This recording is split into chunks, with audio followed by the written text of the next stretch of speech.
नमस्कार आप सभी को। मुख्य परीक्षा उत्तर लेखन के कार्यक्रम में स्वागत है आप सभी का। और जैसे आपसे वादा किया गया था कि प्रत्येक प्रश्न को लेकर एक आंसर फ्रेम हम आपको उपलब्ध कराएंगे और उस आधार पर अपने एक उत्तर को आपको लिखकर रख लेना है। रख इसलिए लेना है क्योंकि क्योंकि आपका जो सबसे पहली बात कि पाठ्यक्रम जो आपका है वो बहुत ही, आप कह सकते हो, बहुत ही सीमित है और उसमें पॉइंट वाइज यदि हम चीज़ों को देखें तो कुल मिलाकर दोनों प्रश्न पत्रों को यदि हम देखें तो निकलकर 25 से 30 ऐसे टॉपिक आते हैं जहां से प्रश्न बनते हैं। तो हमारी जिम्मेदारी बनती है कि हम उन 25 से 30 जो टॉपिक निकल कर आते हैं उनसे जुड़ा हुआ उत्तर लेखन करके रख लें और बार बार उन्हीं चीजों को रिवाइज करते रहें विगत वर्षों के प्रश्नों के आधार पे कि भाई पिछले वर्ष क्या पूछा गया है, क्योंकि उसके पूछे जाने की संभावना कम है। तो जो पिछले वर्ष नहीं पूछा गया उसको हम देख लेते हैं। जैसे कलाओं की बात करें तो पटना कला, मौर्य कला, पाल कला, ये कुछ कलाएं हैं जो लगातार पूछी जाती रही हैं। क्रमगत तरीके से यदि हम देखें तो इनमें से कोई ना कोई एक अनिवार्य रूप से पूछा जाता है। तो हमें क्या कर लेना है कि पिछले वर्ष जो पूछा गया है उसको द्वितीय प्राथमिकता में रखनी है और जो नहीं पूछा गया है उसको प्रथम प्राथमिकता में रखते हुए उत्तर लेखन का प्रयास करना है। प्रत्येक उत्तर के लिए एक अपना उत्तर बनाकर, मॉडल उत्तर बनाकर रख लेना है और उसी का बार बार अभ्यास करना है। क्योंकि एक मॉडल उत्तर आप बनाओगे, यदि आप एक सामान्य उत्तर यदि लिखते होगे तो हो सकता है कि अभी 40 मिनट 50 मिनट का समय लग जाता हो। लेकिन जब एक उत्तर आप मॉडल उत्तर बना के, जैसे पाल कला है, पाल कला पर एक बेहतर उत्तर आपने बना लिया, हमारे कंटेंट को समाहित कर लिया, आपने अपने इनपुट उसमें डाल दिए और आपने अपनी भाषा में एक उत्तर बनाकर यदि रख लिया है और 30 से 40 मिनट का मान लो आपको समय लगा, 40 मिनट का आपको समय लगा है, लेकिन जब उसको आप बार बार रिवाइज करोगे, क्योंकि एक उत्तर जो आपने लिखा है उसको कम से कम 10 बार आपको लिखना है परीक्षा से पहले, और यदि आप 10 बार लिख लेते हो तो जो आज 40 मिनट का समय लग रहा है उसी उत्तर को लिखने में आपको 20 मिनट का समय लगेगा। क्यों अभी 40 मिनट लग रहा है? क्योंकि आपको फ्रेमिंग करना उतने अच्छे से नहीं आता। आपको पता नहीं है कि कहाँ से किस क्रम से आपको लिखना है, कौन सा क्रम पहले लिखना है। तो वो सारी चुनौतियां जो हैं उनसे जिनसे आप जूझ रहे हैं, उनकी आप कह सकते हो उनका पूरा समाधान इस सीरीज में हो जाएगा, जिसमें हम प्रत्येक टॉपिक से जुड़ा हुआ एक आंसर फ्रेम करके आपको उपलब्ध करा रहे हैं। आज जो हम बात करने वाले हैं, दो आंसरों की बात करेंगे और पाल कला की मॉडल फ्रेमिंग क्या होगी आंसर की उसकी बात करेंगे, और जेनेटिक इंजीनियरिंग विशेष रूप से जीएम सरसों के संदर्भ में जो आपका टेस्ट का प्रश्न था उसकी बात करेंगे। यहाँ पे जो भी आपको आंसर फ्रेम दिए जाएंगे ये आपके टेस्ट में पूछे गए प्रश्न रहेंगे, जो आपके अभी तक दो टेस्ट हुए हैं जो आपने मोबाइल ऐप के माध्यम से दिए हैं, उन्हीं से पूछे गए प्रश्न रहेंगे। अभी तक आप में से ऐसे छात्र जो पहली बार देख रहे हो, आपको नहीं पता है कि आपको किस प्रकार से हमारे उत्तर लेखन के निःशुल्क बैच से जुड़ना है, गाइडेंस बैच से जुड़ना है, तो आप कमेंट बॉक्स में हमें मैसेज कर सकते हो।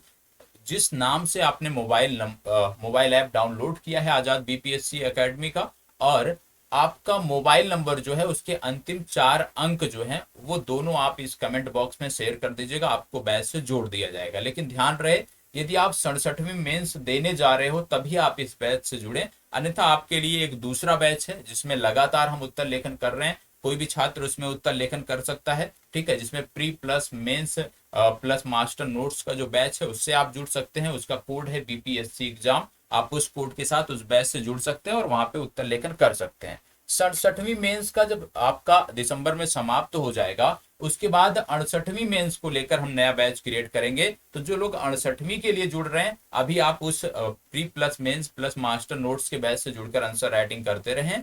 जब 67वीं मेंस समाप्त हो जाएगा उसके बाद हम आपका एक नया बैच क्रिएट करके 68वीं के लिए, उसमें हम आपको चीजों को साथ लेकर चलेंगे। कहने का मतलब सिर्फ इतना है कि आंसर राइटिंग पहले दिन से होनी चाहिए, लिखने का अभ्यास पहले दिन से होना चाहिए। कंटेंट आपको नहीं पता है, आप कोई भी आर्टिकल समाचार पत्र का ले लीजिए, उसको लिख लीजिए, ठीक है। इससे क्या होगा, इसको आप बोलते जैसे आप बचपन में सुलेख या इमला लिखते थे तो उसकी आपसे राइटिंग बेहतर होती थी, शाब्दिक त्रुटियां कम होती थी। तो अभी से ये प्रयास करना है कि आपकी राइटिंग बेहतर हो, शाब्दिक त्रुटियां कम से कम हो, तो इसके लिए ये काम नियमित करना है, ठीक है। बाकी जब आप मुख्य परीक्षा देने जा रहे हो तो उसके कम से कम 6 महीने पहले, 7 महीने पहले पूरी तरह से आपको उस फॉर्मेट पे आ जाना है जिस तरह से आपकी परीक्षा होती है। तो विशेष रूप से ये 67वीं मेंस को लेकर है। तो ऐसे बच्चे जो 67वीं मेंस देने जा रहे हैं वो तो इसका काम कर ही सकते हैं, इस आधार पे नोट्स तैयार कर सकते हैं। 68वीं वाले भी इस वीडियो को देख सकते हैं, आप भी इस आधार पे चीजों को लेकर चल सकते हैं। इसकी पीडीएफ आपको मोबाइल ऐप में मिल जाएगी। मोबाइल ऐप में जो आपका बैच क्रिएट किया गया है 67th मेंस को लेकर, उसमें मिल जाएगी। फिर से बोल दे रहा हूं कि ऐसे छात्र जो अभी तक नहीं जुड़े हैं उस बैच से, आप अपना नाम, जिस नाम से आपने मोबाइल ऐप डाउनलोड किया है, और अपने लास्ट 4 अंक मोबाइल के, वो आप उसमें शेयर कर दीजिएगा, आपको जोड़ दिया जाए। ठीक है, चलिए। प्रश्न हमने टेस्ट में दिया था पाल कला से संबंधित। प्रश्न आपको दिया गया था पाल कला की प्रमुख विशेषताओं का वर्णन करें तथा बिहार में इसके प्रभाव का आलोचनात्मक परीक्षण करें। ये आपको प्रश्न दिया गया था कि भाई पाल कला की जो प्रमुख विशेषताएं हैं उसका वर्णन कीजिए तथा बिहार में इसके प्रभाव का परीक्षण कीजिए। ये प्रश्न आपको दिया गया था। अब इस प्रश्न को कैसे देखना, सबसे पहली बात मैंने एक बेसिक आपको बताई है। जो छात्र रेगुलर जुड़े होंगे हमारे उत्तर लेखन कार्यक्रम से, उनको पता होगा कि प्रत्येक प्रश्न को कम से कम 2 बार हमें पढ़ना होता है। ठीक, कम से कम 2 बार प्रश्न को पढ़ना है। ना समझ में आए 2 बार पढ़ने पे, फिर पढ़िए 2 बार। ठीक है, कम से कम 2 से 4 बार प्रश्न तब तक हमें पढ़ना है जब तक हम प्रश्न की मांग को ना समझ सके। ठीक है, क्योंकि यदि आप प्रश्न की मांग को नहीं समझ पा रहे तो आप उत्तर लेखन बेहतर नहीं कर सकते, क्योंकि प्रश्न में कुछ पूछा हो गया, विशेषताएं पूछी गई होंगी, आप उठा के दूसरा कुछ टॉपिक लिख दोगे। तो सबसे पहले प्रश्न की प्रवृत्ति को समझने की जरूरत है कि प्रश्न में आपसे मांग क्या की जा रही है, और उस आधार पे लिखना है। ठीक है, तो यहाँ पे बोला जा रहा है कि पाल कला की सिर्फ प्रमुख विशेषताओं को आप बताइए और बिहार में इसके प्रभावों को आलोचनात्मक परीक्षण कीजिए। देखो, ये जो पुछल्ले शब्द होते हैं, जैसे आलोचनात्मक परीक्षण कीजिए, जैसे अपने शब्दों में जवाब दीजिए। ठीक है, तो इस तरह के जो पुछल्ले शब्द होते हैं उनके लिए भी मैं एक सेपरेट वीडियो बना दूंगा, तो उस आधार पर भी आप चीजों को लेकर चलेंगे। अब इसका आंसर फ्रेम क्या होगा? सबसे पहली बात कि इसमें बोला गया है पाल कला की विशेषताओं का वर्णन।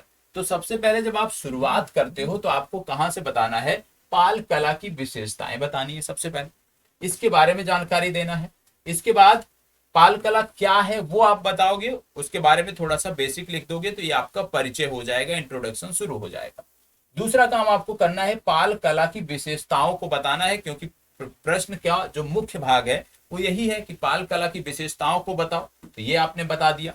प्रश्न 2 भागों में बटा हुआ है। यदि आपने प्रश्न पढ़ा तो आपने देखा 2 भागों में, एक तो विशेषताएं पूछी गई हैं और दूसरा पूछा गया है बिहार में इसके प्रभावों के बारे में बताओ। तो पहला भाग जो है वो विशेषताओं का है और दूसरा भाग प्रभावों का है। तो प्रभाव में जब आते हैं तो ये दूसरा भाग हो गया।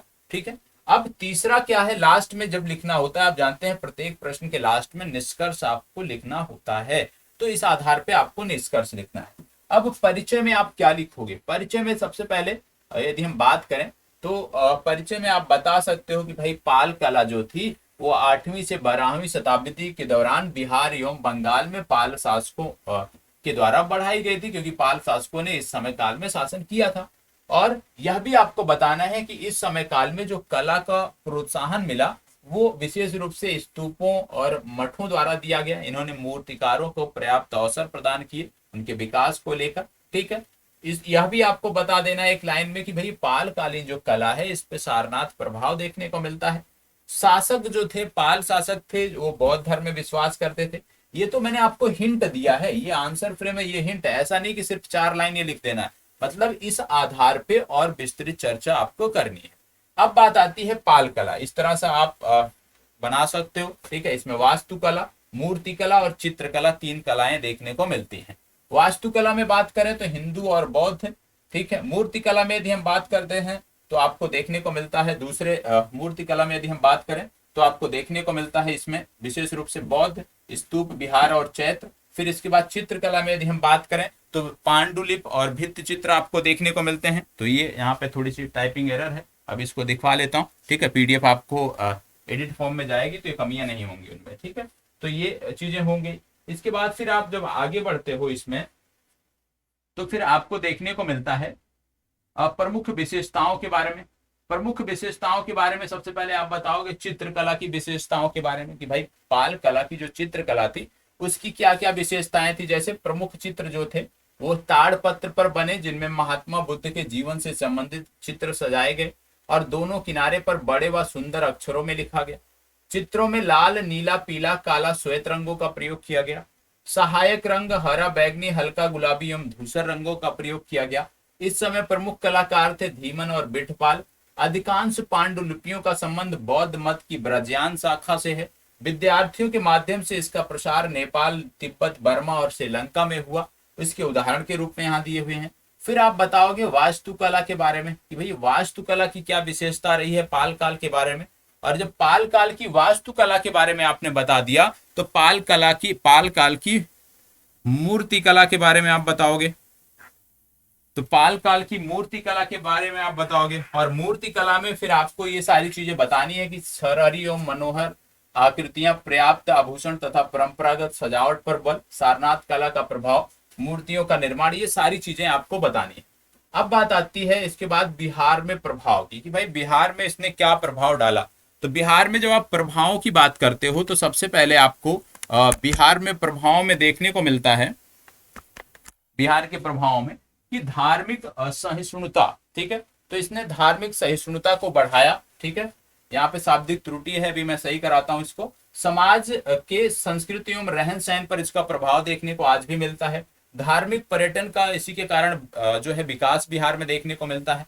ठीक है, और द्विपक्षीय संबंधों में भी इसने महत्वपूर्ण भूमिका निभाई, क्योंकि कुछ ऐसे राष्ट्र हैं जहां पे बौद्ध धर्म भली भांति फली फूला है, उन राष्ट्रों से हमारे बड़े मित्रवत संबंध हैं, चाहे वो थाईलैंड की बात करो, चाहे वो भूटान की बात करो, चाहे नेपाल की बात करो, म्यांमार तक। तो हमारे बहुत सारे ऐसे देश हैं जहां पे इन कलाओं के कारण हमारे द्विपक्षीय संबंध मजबूत अवस्था में है, तो उसको भी आप बता सकते हो।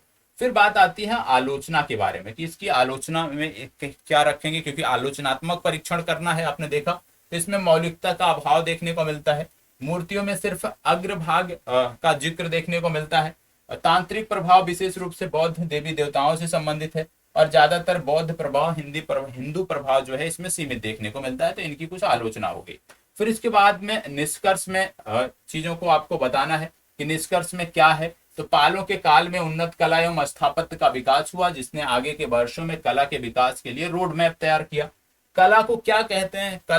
कला जीवन को सत्यम शिवम सुंदरम से समन्वित करती है। इसके द्वारा ही बुद्धि आत्मा का सत्य स्वरूप झलकता है। हमें अपनी इस परंपरा से हटना नहीं है, बल्कि इसको इसी तरह से रस लेकर आधुनिकता को चित्रित करना है। कला के संदर्भ में प्लेटो का एक कथन है, यदि आप जुड़े होंगे दर्शन शास्त्र से तो आपको ये कथन याद होगा। इस कथन को भी आप बीच में कहीं भी मेंशन कर सकते हो। ठीक है, जब आप इसका वर्णन कर रहे हो, और वहां पे जब आप मेंशन करते हो तो इसको आपको अंडरलाइन अनिवार्य रूप से करना है, क्योंकि ये प्रत्येक छात्र की कॉपी में आपको देखने को नहीं मिलेगा। तो आप में देखने को मिलेगा तो इससे अलग प्रभाव जाएगा। तो यहाँ पे आप बता सकते हो कला सत्य की अनुकृति है। ठीक है, और इसमें ये संस्कृत का श्लोक है, इसको आप लिख सकते हो। साहित्य संगीत कला विहीना साक्षात पशु पुक्ष विषाणहीना, इसको आप लिख सकते हो। तो इससे आपका एक अलग प्रभाव जाएगा। तो ये पीडीएफ मैं आपको दे देता हूँ, अभी उपलब्ध करा देता हूँ ऐप के माध्यम से, तो वहां से आप इसको डाउनलोड कर सकते हैं और इस आधार पर अपना एक उत्तर लिख सकते हैं। हूबहू यही नहीं करना है, ध्यान रहे। इसमें क्या करना है चीजों को, कि आपको अपनी भाषा में लिखना है। ठीक है, क्योंकि प्रत्येक छात्र जो भी आपके साथ होंगे सबकी अपनी अलग अलग भाषा होगी, तो प्लीज इसको अपनी भाषा में लिखिएगा, क्योंकि अभी आपके पास समय पर्याप्त है।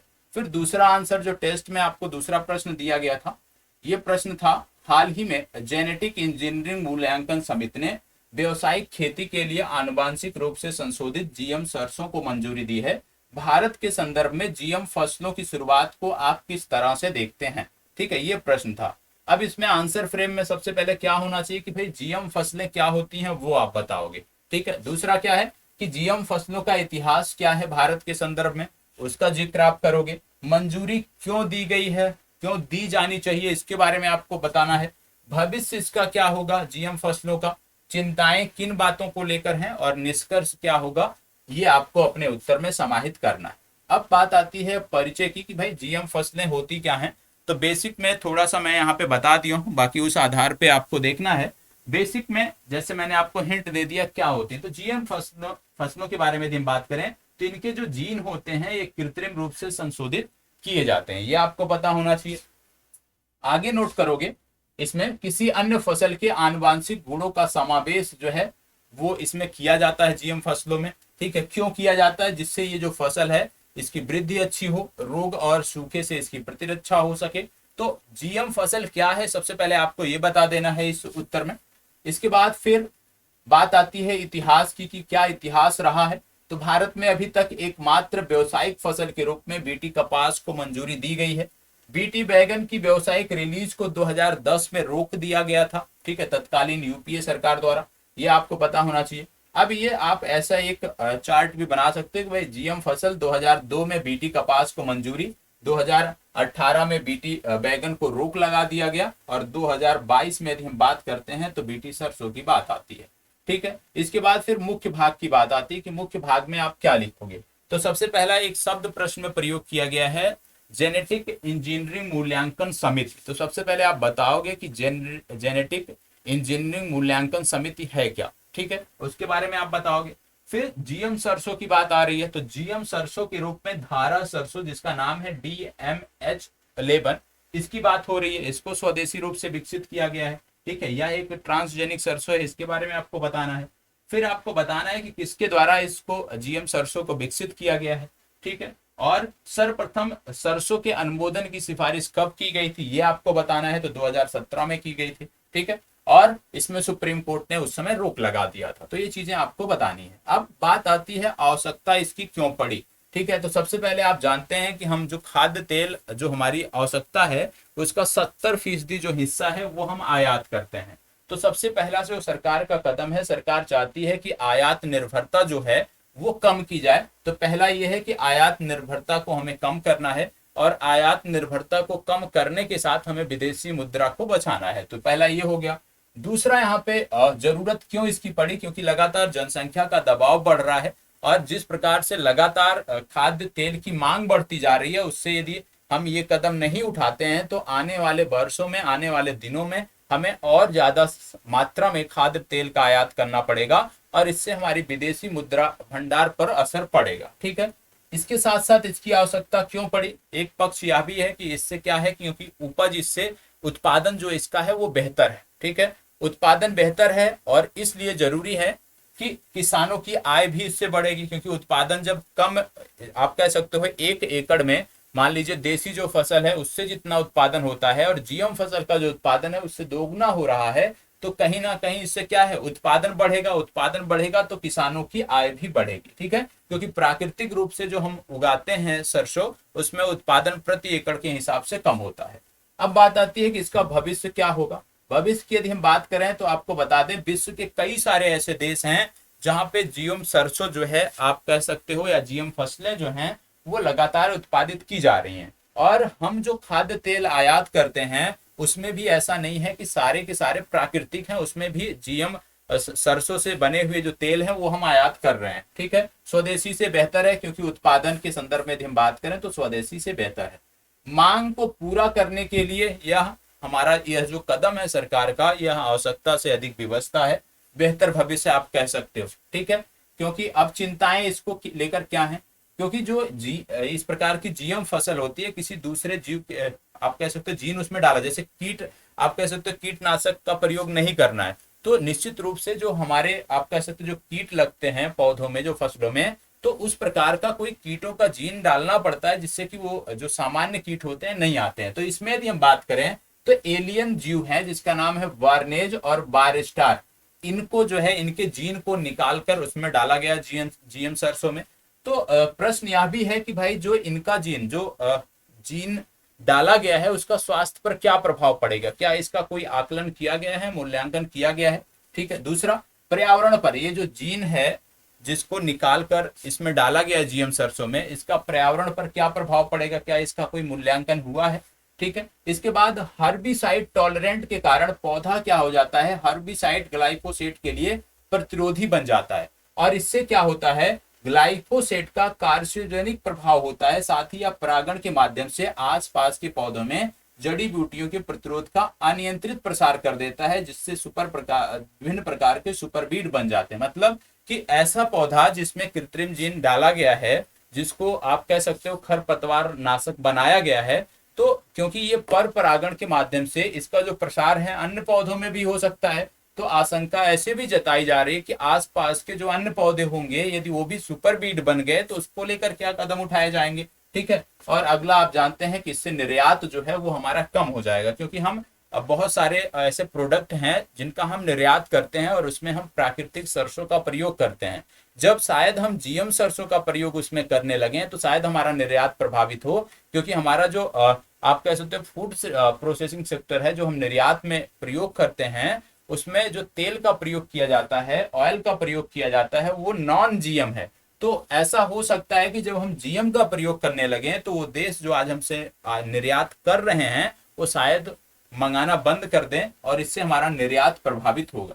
आगे की राह इसकी क्या होनी चाहिए, तो आपको बता दें, सुरक्षा प्रोटोकॉल जो इसका है उसका कड़ाई से पालन कराया जाना चाहिए। जीएम फसलों के अवैध प्रसार को रोकने के लिए कदम उठाए जाने चाहिए, और इसका पर्यावरणीय प्रभाव मूल्यांकन जरूरी है। इसको लागू करने से पहले इसका पर्यावरणीय प्रभाव मूल्यांकन बहुत जरूरी है। तो ये चीजें हैं, इस आधार पे आपको अपना एक उत्तर बनाकर अपने इनपुट के साथ उसको रख लेना है, इससे आपकी चीजें बेहतर होंगी। ठीक है, बाकी का जो भी जानकारी होगी, जैसे आगे और प्रश्नों के बारे में आपको बताया जाएगा, ठीक है, और अन्य प्रश्नों के बारे में आपको बताया जाएगा। इसी तरह से दो दो तीन तीन प्रश्न हम लेकर आएंगे। प्रयास यही रहेगा कि इस माह के अंत तक आपको कम से कम 25 से 30 प्रश्नों का इस प्रकार से पीडीएफ मिल जाए, और उस आधार पर अपना एक उत्तर बनाकर आप रख लो। आप चाहो तो उसको चेक भी करा सकते हो, और उसी उत्तर को, इस फ्रेम के आधार को, जरूरी नहीं है कि 100% यही इनपुट आप दो, लेकिन हाँ, कम से कम 60 से 70% जो इनपुट हैं वो आपके इन पॉइंट के आधार पे होने चाहिए, क्योंकि तभी आपका जो उत्तर है वो मानक उत्तर के करीब रहेगा। तो ये चीजें आपको करनी है स्वयं से। ठीक है, यहाँ से इतना हम कर सकते हैं कि आपको एक फ्रेम बनाकर दे सकते हैं, उस आधार पे आप कर सकते हो, और प्रत्येक प्रश्न के लिए अपना एक उत्तर बनाकर सेव कर लेना है। उससे आपको बेहतर जानकारी मिलेगी, और उससे आपकी स्पीड बेहतर होगी। और नया यदि आप कुछ भी आप सोचते हो, मान लीजिए आज आपने जेनेटिक इंजीनियरिंग जीएम फसल से संबंधित उत्तर लिख लिया है, जीएम सरसों से संबंधित, आगे आने वाले दिनों में कोई भी अपडेट मिलता है तो आप जाके उसमें उस अपडेट को वहां पे इनपुट कर सकते हो।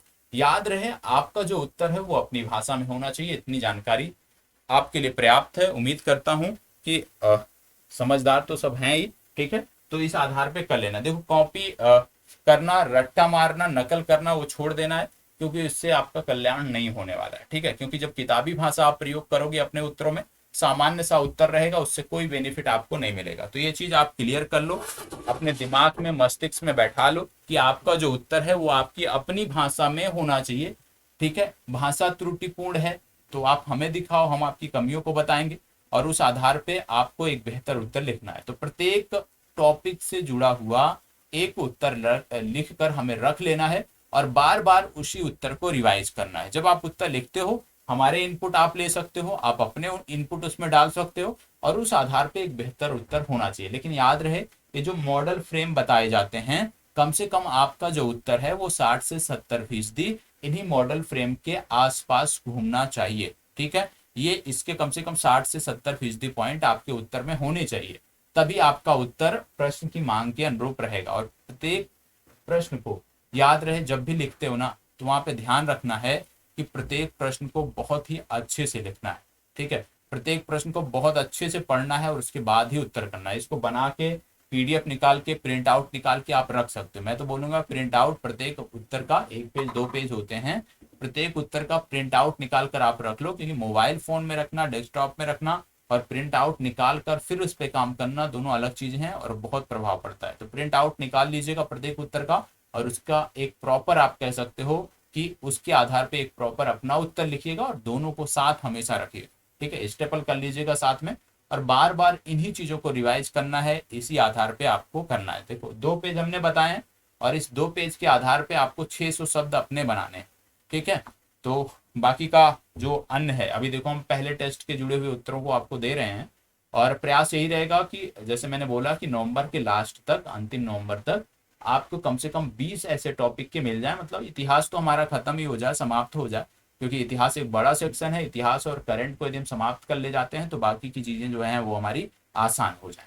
ठीक है, बाकी कोई भी डाउट होता है आप हमें कमेंट बॉक्स के माध्यम से बता सकते हो, ऐप में जुड़े हो ऐप के माध्यम से बता सकते हो, और जो लोग नए देख रहे हैं, फिर से एक बार रिपीट कर दे रहा हूँ, आप अपना नाम और अपने मोबाइल नंबर का अंतिम 4 डिजिट हमें भेज दीजिएगा, तो वहां से हम आपको अपने बैच से जोड़ देंगे, और वहां से जुड़कर आप उत्तर लेखन कर सकते हैं। ठीक है, पर सप्ताह में 2 दिन अभी टेस्ट हो रहा है आपका, अगला टेस्ट बुधवार को है, तो टेस्ट में भी जरूर सहभागिता करें, क्योंकि टेस्ट में जब आप इन्वॉल्व रहेंगे तो आपकी स्पीड पता चलेगी, आपकी स्पीड क्या है। ठीक है, आपकी कमियां बताई जाएंगी, तो आप उसका आप कह सकते हो स्वमूल्यांकन भी कर सकते हो और उस आधार पर अपनी कमियों की पहचान कर उनको दूर करने का प्रयास करना है, जिससे एक ही बार यदि मौका हमें मिला है मेंस देने का तो एक ही बार में हम अपनी चीज़ों को बेहतर कर सकें, एक ही बार दोबारा हमें पढ़ने की ज़रूरत ना पड़े। ठीक है, चलिए धन्यवाद, बहुत बहुत।